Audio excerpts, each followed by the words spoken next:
All right. I don't know if you all could hear me or not. Wow, that was a whole bunch of talking, and I don't even know if you all heard me or not. So, once again, hey, what's going on, y'all? Welcome to Sports Talk with Big Sarge podcast. I'm your host, Big Sarge. I'm going to be doing a live show now that I'm no longer with In the Trenches. That show is officially done. Indy Kalu officially retired that show on last Friday, and when he walked away, then I walked away as well. So now I'll be doing a live show here Monday, Wednesday, and Fridays for now. Since I've already had the 10 to 12 p.m. blocked already scheduled off, I'm gonna be doing a live show here, bringing you sports talk right from here. So make sure you are subscribed to the Sports Talk with Big Sarge podcast. Make sure you'll follow me on social media, Big Sarge Sports with the Z at the end on Twitter, and Big Sarge Sports with the Z at the end on Instagram, and Big Sarge Media on YouTube. All right, let me go ahead and get this thing started. Now, let me tell you all something about Big Sarge. For those of you all who are new here, for those of you all who don't know about Big Sarge, let me just go ahead and get this out the way. If you're looking for a local sports show, then I would advise you to continue listening to whatever station you are listening to in your home market. Whatever, and I'm just going to use Houston for example.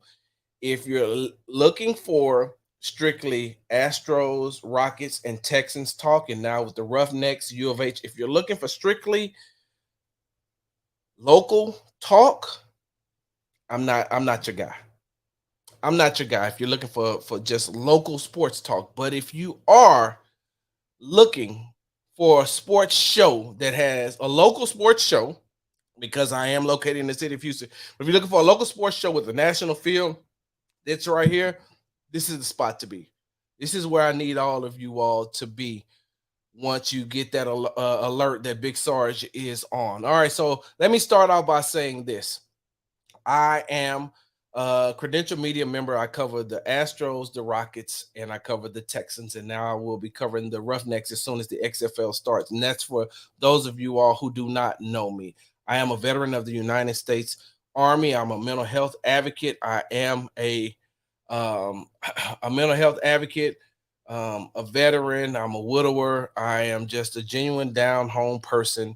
And I just love talking sports and other things. Now, I do have some other things coming. What's up, Craig? I do have some other things coming. Hey, for side note, Craig, hey, man, great job on your weight loss, brother. I'm following your progress. That's amazing, man. My big sorry salute goes to you, Craig. But like I said earlier, if you're looking for a local sports show, then continue to listen to whatever local sports show you're listening to here in the Houston market. I'm not a local guy. And what I mean by I'm not a local guy, will I touch on local subjects? Of course I would. I would be doing a lot of you all a disservice if I didn't talk about the local teams, but I have a national feel to me. So I have people that listen to me all across the world. I have people in Germany. I have people in Afghanistan. I have people in Korea. Like there's a lot of people who listen to me. So for those of you all who do listen to me around the world, I promise you that this isn't just going to be a Houston sports show. This is going to be a sports show. A sports show. Now, I do have to do this though. I have to start off with the local feel. And so I was listening to some local radio on yesterday, and I was listening to some local radio this morning. And everybody knows that the Houston Texans hired DeMeco Ryans, former NFL player, former Houston Texans player, really good when he was here. But they hired him, former San Francisco defensive coordinator DeMeco Ryans, as the head coach for the Houston Texans. And it's a great hire.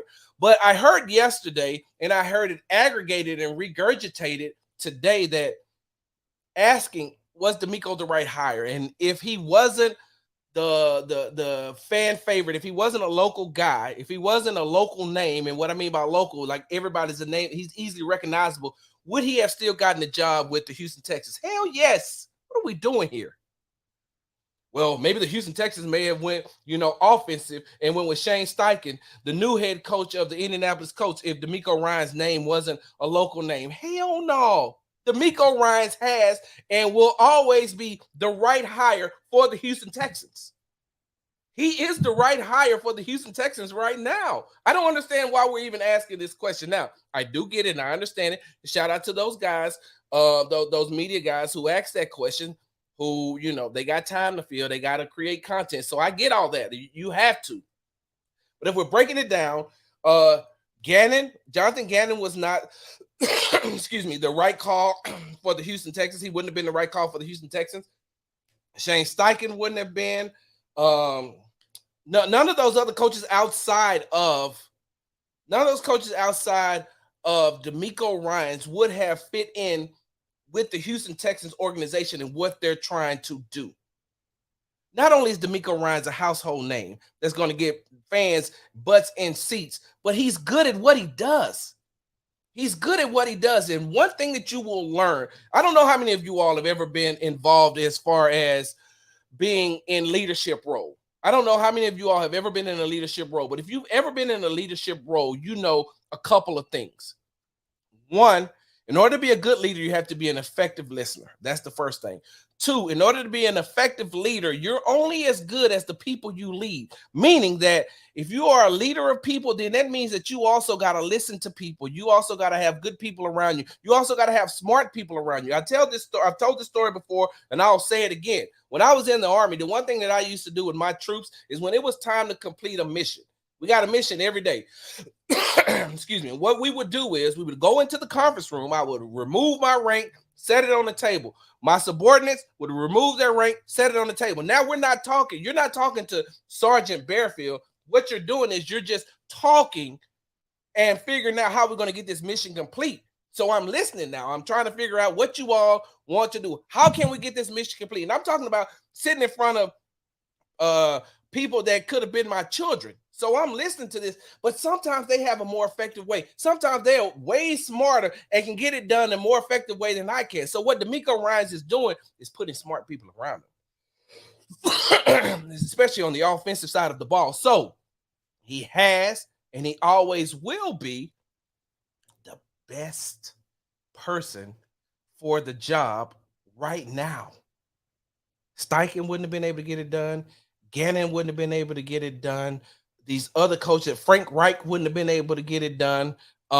Sean Payton wouldn't have been able to get it done. D'Amico Ryans is the right person for the right time right now. So let's just go ahead and get that local thing out the way. On tomorrow, we'll dive in a little bit deeper because I want to talk about some Rocket stuff too. But like I said, this isn't a local show.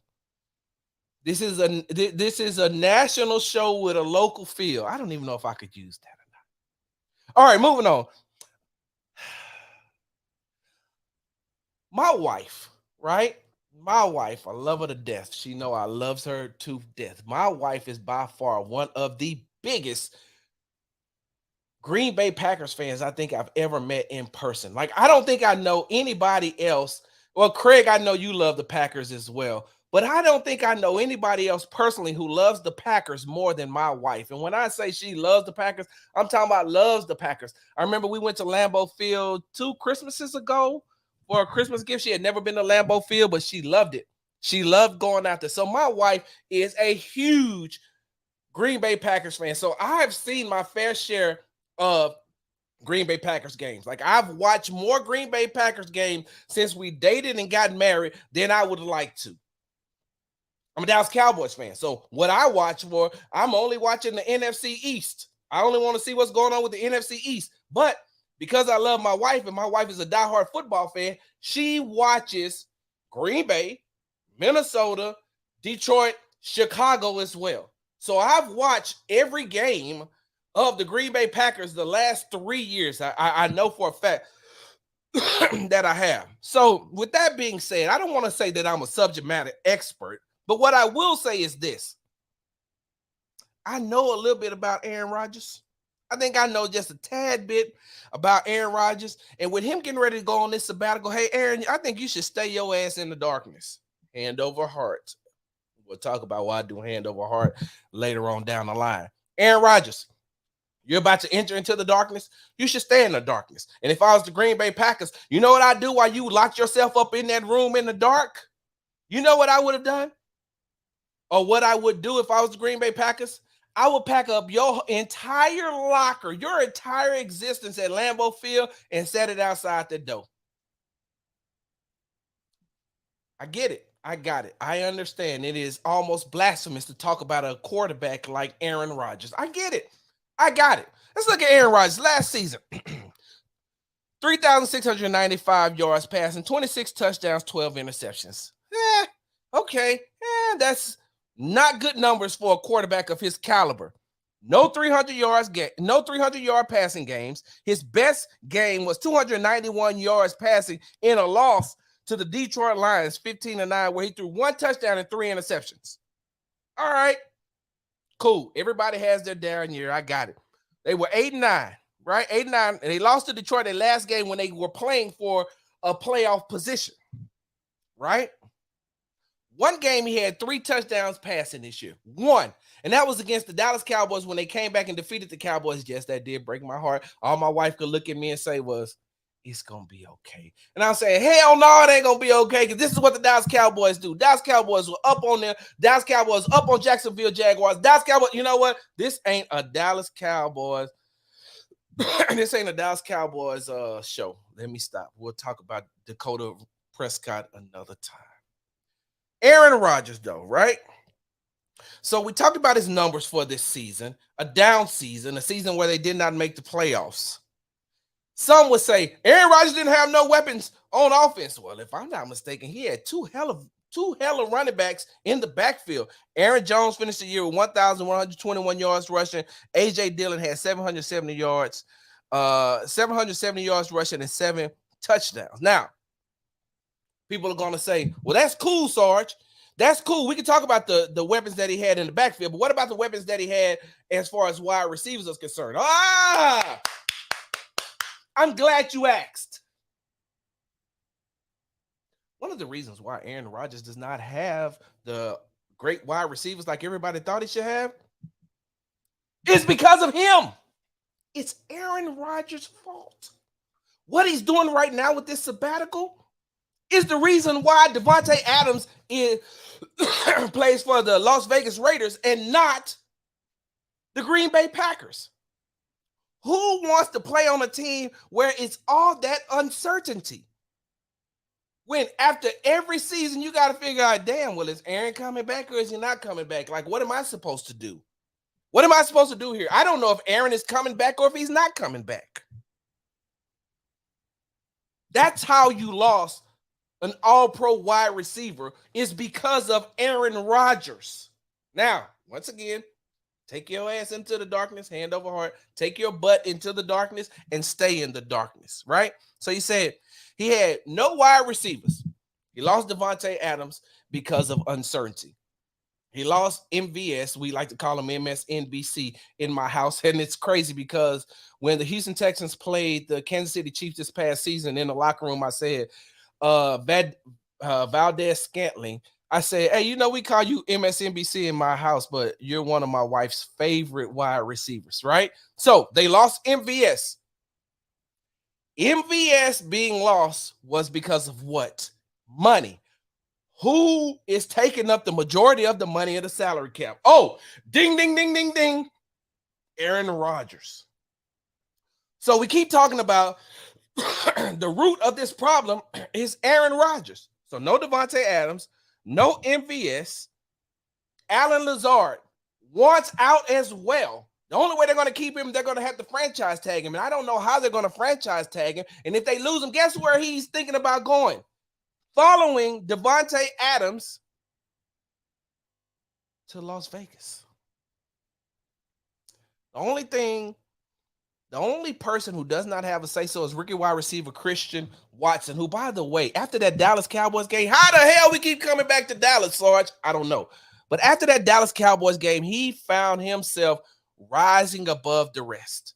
He found himself going higher and higher and higher. He finished the season with 611 yards, 7 touchdowns, right? So he has a great upside, right? So no, has Aaron Rodgers had the receivers that he's had in the past? No, he has not. Does he have adequate wide receivers? Yes, he does. Is the reason why he does not have good wide receivers his fault? Yes, it is. We watched Davante Adams even with a subpar quarterback like Derek Carr, which, by the way, hey, we're going to talk about Derek Carr too, because he's selfish, right? In Jesus' name. Got to say that when you talk about, Derek Carr. Definitely going to talk about that a little bit later on. But no Devontae Adams, no MVS, who just won a Super Bowl with the Kansas City Chiefs. Here's the problem. The reason why the Green Bay Packers are in the state they're in is because of Aaron Rodgers' narcissistic ways. Aaron Rodgers has been this from the time he got drafted, when he sat in that green room and sulked because he felt like he was a top 10 quarterback and fell all the way to number 24, if I'm not mistaken. So he has always felt like he owes the league. He has had a personal vendetta against the league, and so he holds them hostage, especially now, holding them hostage in what he's doing, right? So I get it. Aaron Rodgers, first ballot Hall of Fame quarterback. We know that, of course. He got one Super Bowl ring in 18 seasons. 4 NFL MVPs, but one Super Bowl ring. Now, I brought this up on social media, and somebody said, well, Sarge, there's only other quarterbacks that's only won one ring as well. Everybody ain't Aaron Rodgers. Everybody's not on that same platform as Aaron Rodgers. Everybody isn't up there with Aaron Rodgers. You would expect him to at least get them back to the Super Bowl, right? You would expect him to at least get back to the Super Bowl. 2011, 1. So even with that being said, right? Even with that being said, talking about Aaron Rodgers and his narcissistic ways, let me say this. And then I'm going to finish this up and I'm going to wrap it up. So for those of you all out there who are Aaron Rodgers fans, and I don't have anything against Aaron Rodgers. I think that Aaron Rodgers is a good quarterback. He's a great quarterback. He's a Hall of Fame quarterback. But here's the problem that I have with Aaron Rodgers, right? If you're going to have narcissistic tendencies like that, you also got to be able to produce. And what I mean by produce is you can't blame it on what you don't have. Just use what you got. If you're supposed to be this great all-time quarterback, then you need to be able to do more with what you have. And even when you had it, you didn't do nothing. Oh, Sarge, what the hell are you talking about? You can't say that about Aaron Rodgers. Oh, yes, I can. Oh, yes, I can. Look. So for those of y'all who followed me for a long time with this Sports Talk with Big Sarge, as far as the show is concerned and the podcast, I like to do this thing where I go, I saw a photograph. It kind of made me laugh. It took me back down memory lane. Let's go back down memory lane when it comes to Aaron Rodgers. Can we talk about the way that the last 3 seasons for Aaron Rodgers has ended? Can we? NFC Championship game, right? NFC Championship game. Lost 37-20 to the 49ers. They were down 27-0 at the half. Down to the 49ers, 27-0 at the half. 27-0. I like to say nothing because it sounds better, but 27-0. At the end of that game, Rodgers' stats looked good because by the time they got down 34-7, they were passing. They couldn't run the ball because they were trying to come back. Their first 6 offensive possessions, 4 punts, a fumble, and an interception. 4 punts, a fumble, and an interception. You lost to Jimmy G. You lost to Jimmy Garoppolo and the 49ers. And you look terrible doing it, Aaron Rodgers. They lost that NFC Championship game because of you. You were offensively ineffective. But what did you do after that season? Held the team hostage again. I don't know if I want to come back. I may want to come back. I may not want to come back. Okay, I got it. So you come back.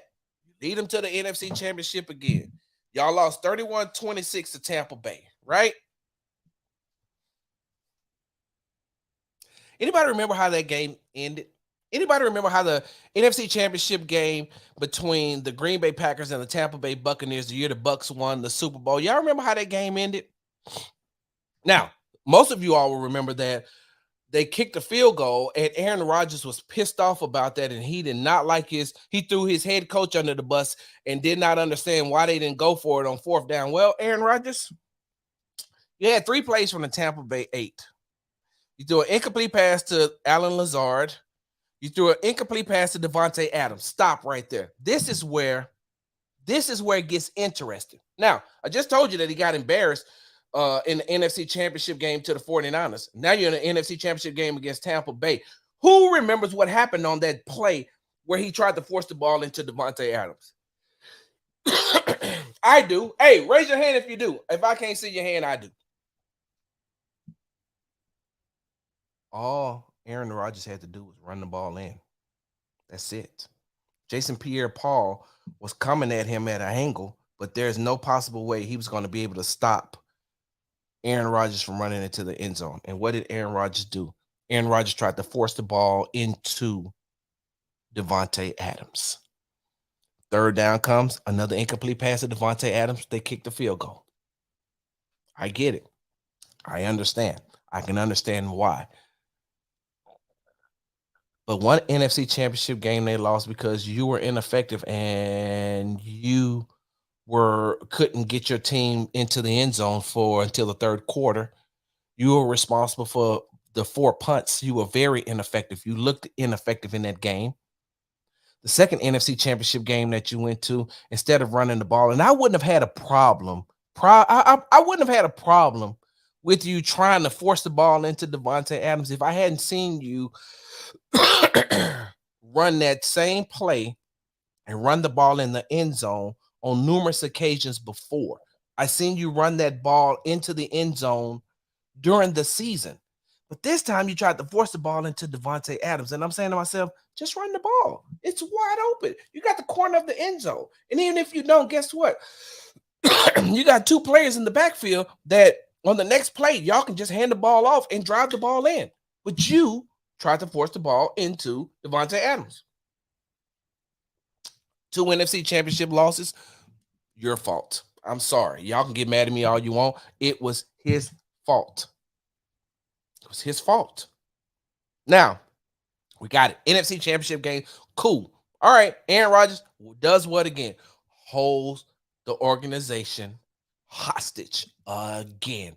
Saying, I don't know if I want to come back. I want more money. I'm still mad about Jordan Love. Side note. Hold on. Y'all got to forgive me because, I've been sick in the past. So that's why I keep coughing. Excuse me. Aaron Rodgers. Another issue that I have with you. You are so pissed off, still pissed off that by the fact that the Green Bay Packers drafted Jordan Love to replace you later on. First of all, do you plan on playing for the rest of your life? Like, how much longer do you plan on playing for the Green Bay Packers? You're 39 years old. You're in your 18th season. And this past season, you were very ineffective. Like, I went down your numbers already. You were very ineffective. So how long do you plan on playing? Do you expect them never to have a backup? Do you expect them never to have a contingency plan? I don't get it. They had to have some type of contingency plan, right? And if you can't understand the franchise having a contingency plan, then how the hell you think you got your job? You're doing to Jordan Love the exact same thing that Brett Favre did to you, and you didn't like it. You sat on the bench for a very long time. What did I call him? Yeah, you're right, Craig. He was Jordan Love. That's exactly what I'm getting to. He was Jordan Love. And you did not like the way because Brett Favre treated you like crap. That is documented, well documented, that he's treated you like crap. And what do? You turn right around and treat the next guy like crap. Instead of saying, hey, look, I don't know how much longer I'm going to play this game. I don't know how many. Let me mentor you. Let me help you so that once I am gone, you can just step in, take the reins, and keep it going. That's what an effective leader would have done if he cares so much about the team. But we know that, hey, and don't get me wrong, I understand NFL players are independent contractors. So I understand, but I don't understand. Here's an organization in the Green Bay Packers that has given you everything that you've ever asked for. And here you are trying to leave them in a worse situation in which you came in. And you came into a very good situation. But now you don't want to help, and that goes right into your narcissistic ways. Now, let me get back to the last thing that I want to talk about when it comes to greedy, selfish, narcissistic Aaron Rodgers, who should stay in the dark. Green Bay Packers should find some way to get rid of him. That's just how I feel. You can call it a hot take all you want, but that's just how I feel. We talked about the 2 NFC Championship games. Let's move to the divisional round. The last time, this was 2 years ago, the last time that the Green Bay Packers made the playoffs. Y'all remember that? You remember the last time they made the playoffs? I'll tell you. They lost again to the 49ers, 13-10. Y'all remember what happened on that last offensive possession? Do you remember what happened on that last offensive possession by the Green Bay Packers in that divisional game against the 49ers? I'll remind you. It was 3rd and 11. 3rd and 11. Aaron Rodgers gets out the pocket a little bit, can see the entire field. Now that he can see the entire field, he can see everything. Aaron Rodgers tries to force the ball down to Davante Adams, who was being double covered at the time. Now, does that sound familiar? Did we not just talk about how he tried to force it in to Davante Adams during the NFC Championship game, and that didn't work? But it was 3rd and 11. He tried to force the ball into Davante Adams when all the while Allen Lazard is coming right underneath, wide open. There's nobody on Allen Lazard. You check the ball down right there. Allen Lazard gets the first down. And then guess what? You keep the offensive possession moving. But you tried to force the ball down the field into double coverage into Davante Adams. And guess what happens? You lose again. How many of you all know that Aaron Rodgers' postseason record is only 12-10? So for a guy that's going to just get, you know what? I'm going to say this, and then I'm going to take a break. You know, these regular season accolades, they're cool. These regular season accolades that Aaron Rodgers gets is cool. They're not good enough to hold a franchise in limbo like he does every year, but they're cool, right? And he has one Super Bowl. I want you all to do me a favor. I got some homework for you. Big Sarge got some homework for you all to do. I want you to do your research, right? Here's some research. Outside of the one Super Bowl that Aaron Rodgers had during the time that him and Tony Romo was playing, I want you to go back in, I want to say around about 2015-ish, 2016-ish, 2015, 2016-ish, before Romo got hurt. I want you to compare the numbers from the time that Tony Romo started, compare his starting numbers with Aaron Rodgers' numbers only during that one time frame, during that span. Take away the Super Bowl, just look at their numbers and look at their stats. You'll be surprised how much Tony Romo and Aaron Rodgers' numbers pretty much the same. I know you ain't gonna like that, but as I digress, Green Bay, y'all got to stop doing it to yourselves. It's time to either poop or get off the pot when it comes to Aaron Rodgers. He is going to keep doing this over and over and over again. And whatever franchise he goes to next, he's going to keep doing it over and over. He's one of those guys who don't want to walk away from the game, kind of like what Tom Brady did last year. If you want to move yourselves forward, if you want your franchise to move forward, you cannot allow this narcissistic guy with a 12-10 postseason record with one Super Bowl in 18 years. He's going to go down as an NFL great. He's going to go down as a first ballot Hall of Famer. He's going to go down as one of the best to ever play the game with one Super Bowl ring. And that wouldn't be a problem if he wasn't holding the franchise hostage. We're about to get ready to take a break. Hey, when I come back, so there's a lot of talk about Chiefs offense coordinator Eric Bienemy and, you know, how he was done wrong. But the biggest travesty is being played out in Carolina. We'll be back.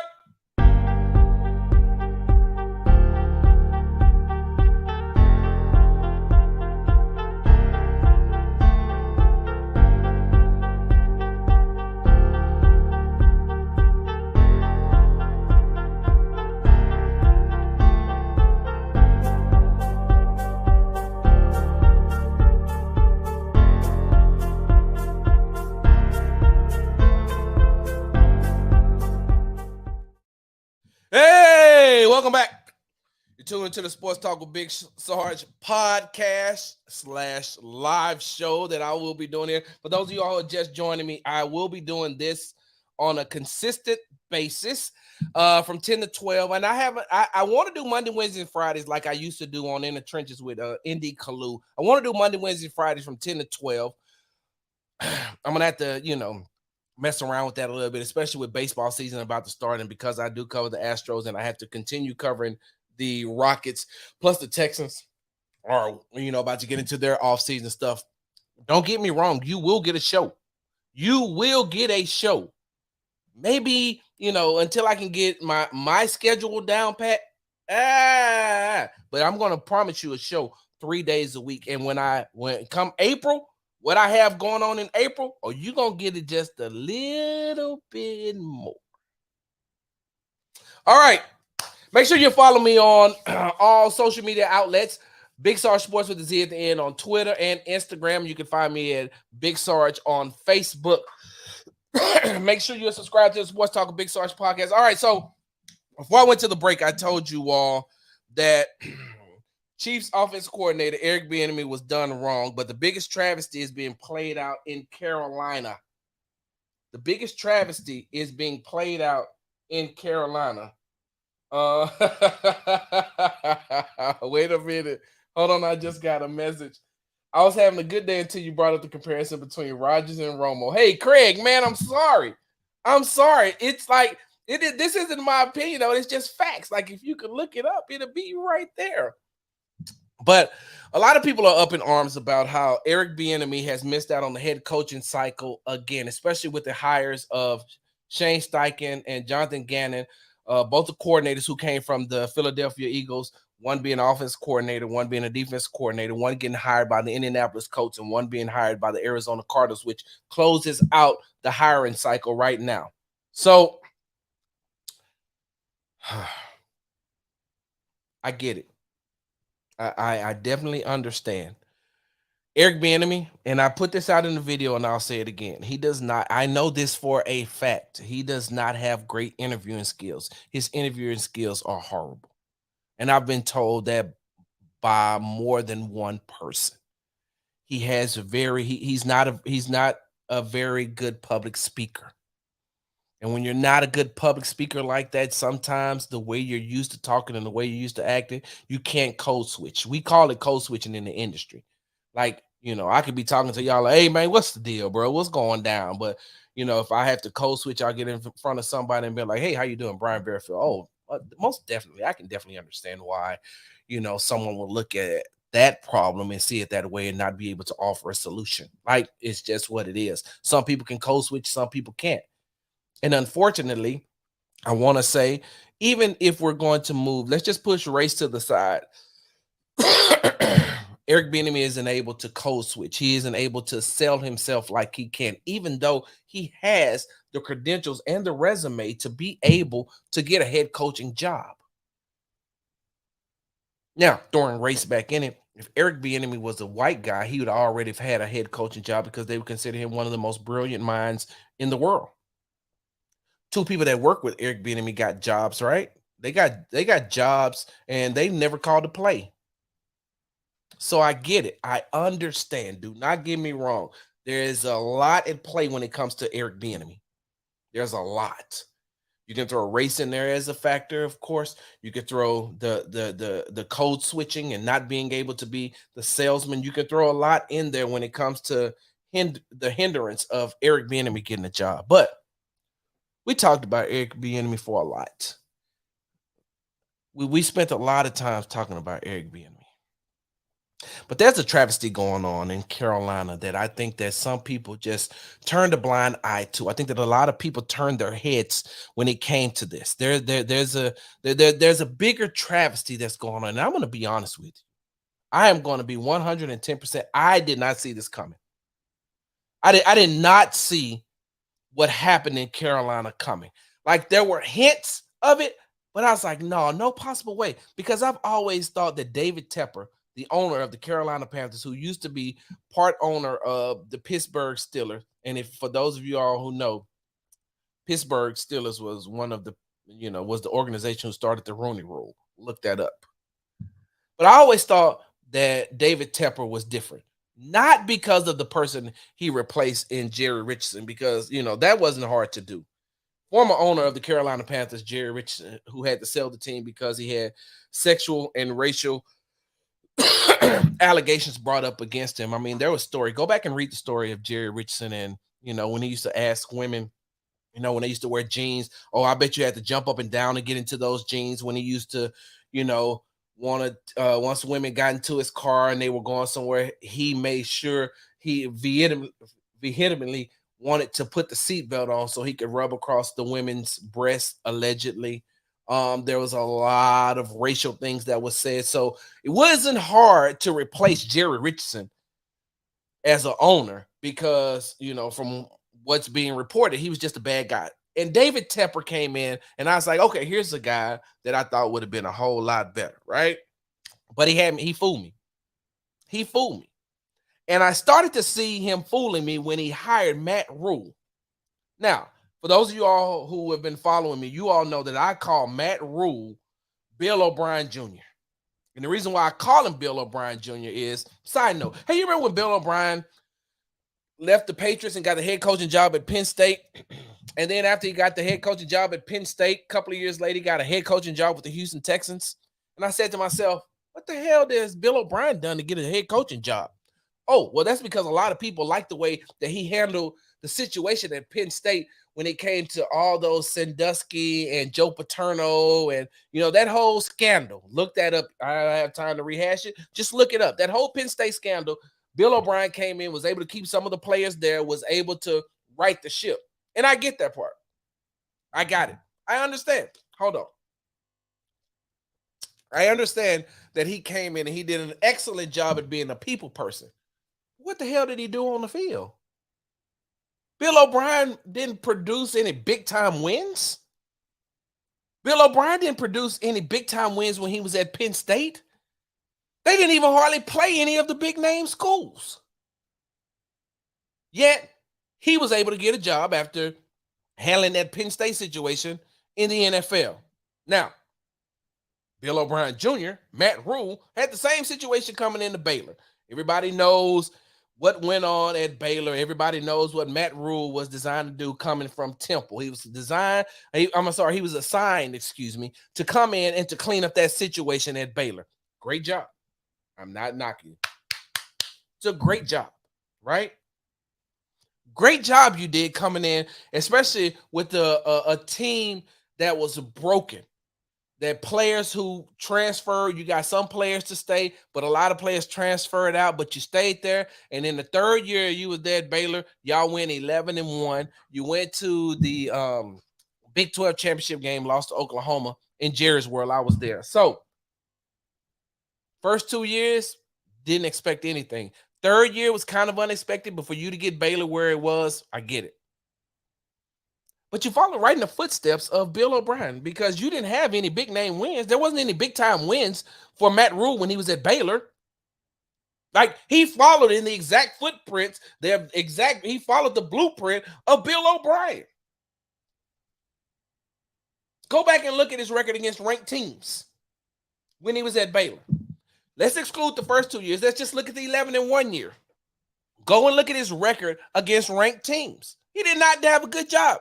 And guess what he did? He used that, and just like Bill O'Brien, got a job in the NFL with the Carolina Panthers. And I said, by far, the dumbest decision that Tepper could have ever made.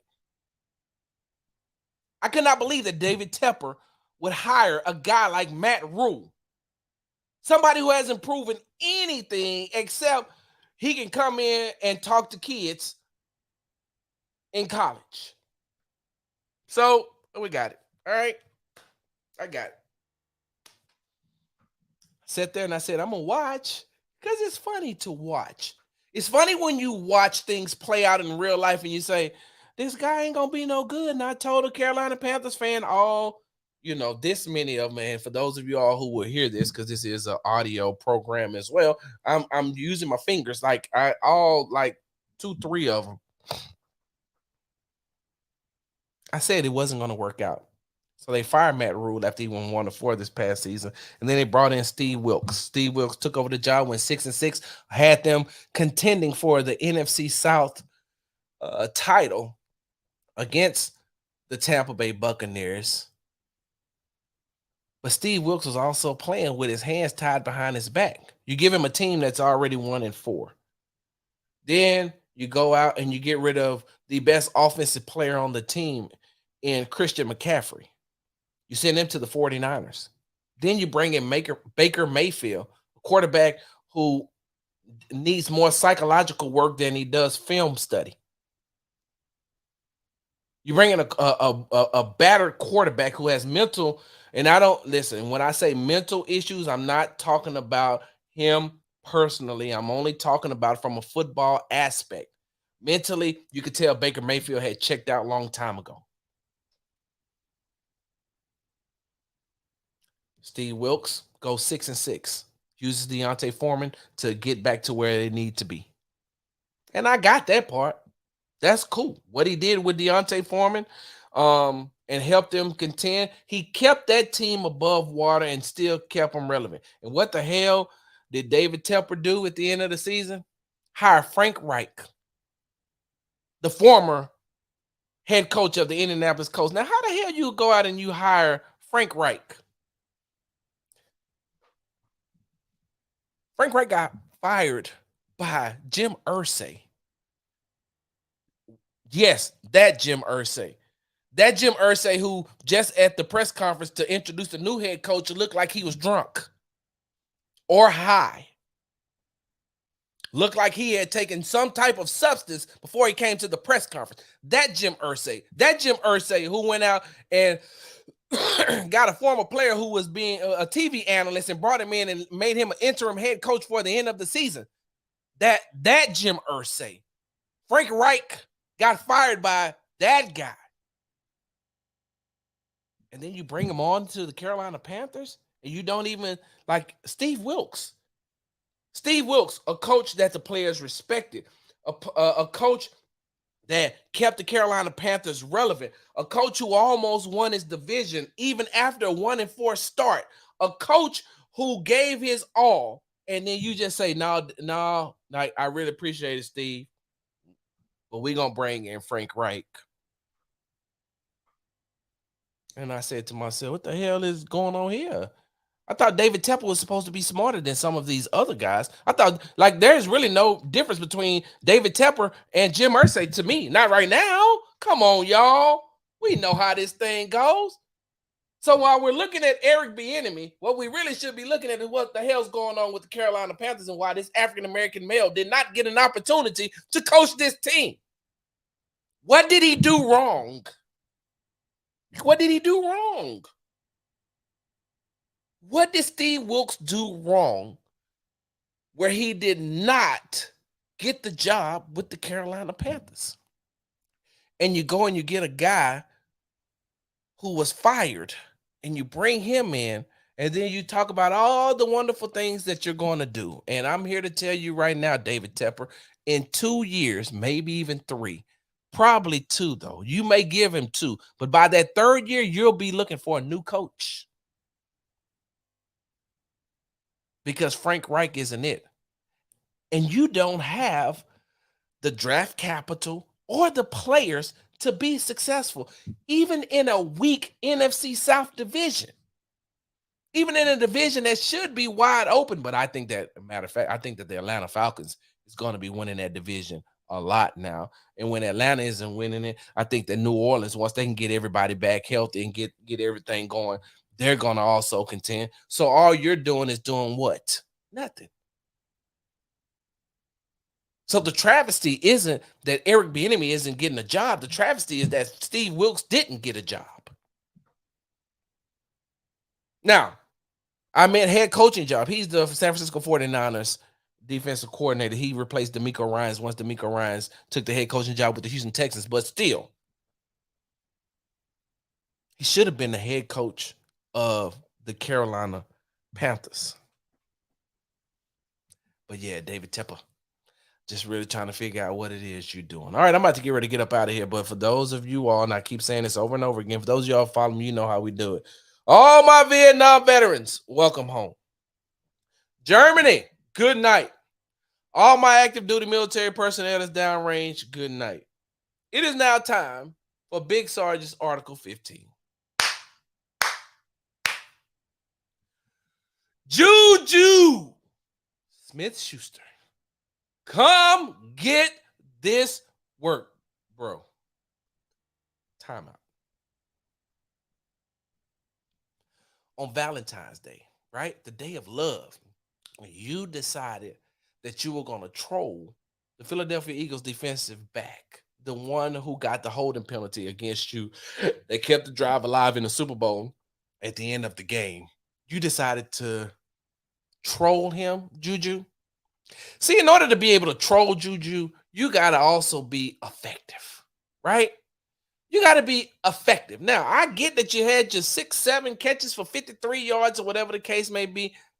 Yeah. But you were pretty much a non-factor. Matter of fact, you were pretty much a non-factor throughout the whole Chiefs season. Like, JuJu, there's a reason why the Pittsburgh Steelers got rid of you. And if I'm not mistaken, Antonio Brown, and I know we take his word with a grain of salt, but Antonio Brown told y'all JuJu ain't that guy. And the only reason that JuJu has been anything is because of me. Antonio Brown told you all that. But JuJu wants to come out and show this and show that when he's with the Steelers and say I'm this and say I'm that. And they got rid of his ass. And then he got here and he got the Kansas City Chiefs. He ain't really produced much. Like, go back on the season and tell me your favorite top five, your top five JuJu Smith-Schuster plays. Don't worry. I'll wait. I got time. Don't worry. JuJu, in order to troll people, your ass actually got to do something. And you ain't doing nothing. The only thing people remember you for is because of TikTok. As a matter of fact, your own head coach told you you look faster on TikTok than you do in person.